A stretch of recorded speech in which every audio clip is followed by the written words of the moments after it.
Start. हमारा पूरा राष्ट्र भ्रष्टाचार की भेंट चढ़ जाएगा विराम। भ्रष्टाचार का मतलब इसके नाम में ही छुपा है विराम। भ्रष्टाचार यानी भ्रष्ट प्लस आचार।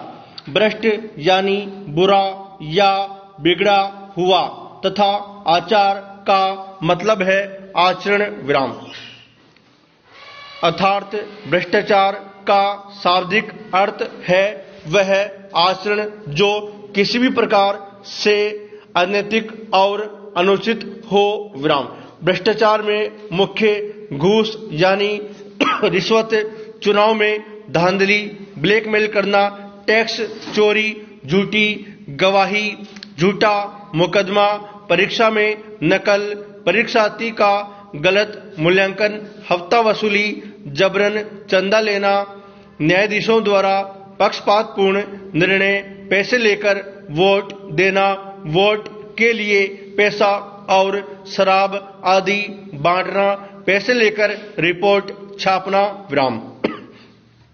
अपने कार्यों को करवाने के लिए नकद राशि देना, यह सब भ्रष्टाचार ही है विराम। अंतर्राष्ट्रीय गैर सरकारी संगठन ट्रांसपेरेंसी इंटरनेशनल की 2017 की रिपोर्ट के अनुसार दुनिया में भारत का भ्रष्टाचार में 81वां स्थान है विराम। भारत में भ्रष्टाचार की जड़ें इतनी अधिक गहरी है कि शायद ही ऐसा कोई क्षेत्र बचा हो जो इससे अछूता रहा है विराम। राजनीति तो भ्रष्टाचार का पर्याय बन गई है विराम। आज भारत में भ्रष्टाचार हर क्षेत्र में बढ़ रहा है।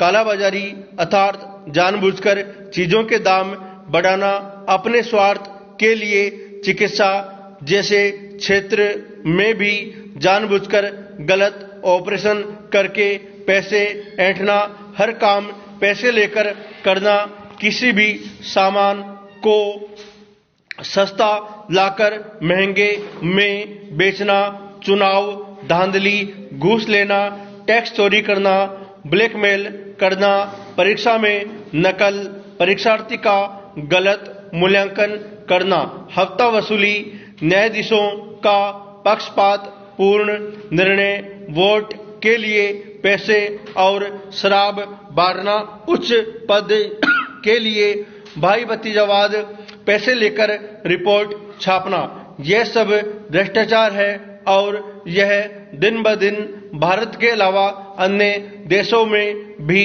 बढ़ रहा है और कोई क्षेत्र भ्रष्टाचार से नहीं बचा विराम। शिक्षा विभाग भी भ्रष्टाचार से अछूता नहीं रहा है विराम। वह तो भ्रष्टाचार का केंद्र बनता जा रहा है विराम। एडमिशन से लेकर समस्त प्रकार की शिक्षा प्रक्रिया तथा नौकरी पाने तक, ट्रांसफर से लेकर प्रमोशन तक परले दर्जे का भ्रष्टाचार मिलता है विराम।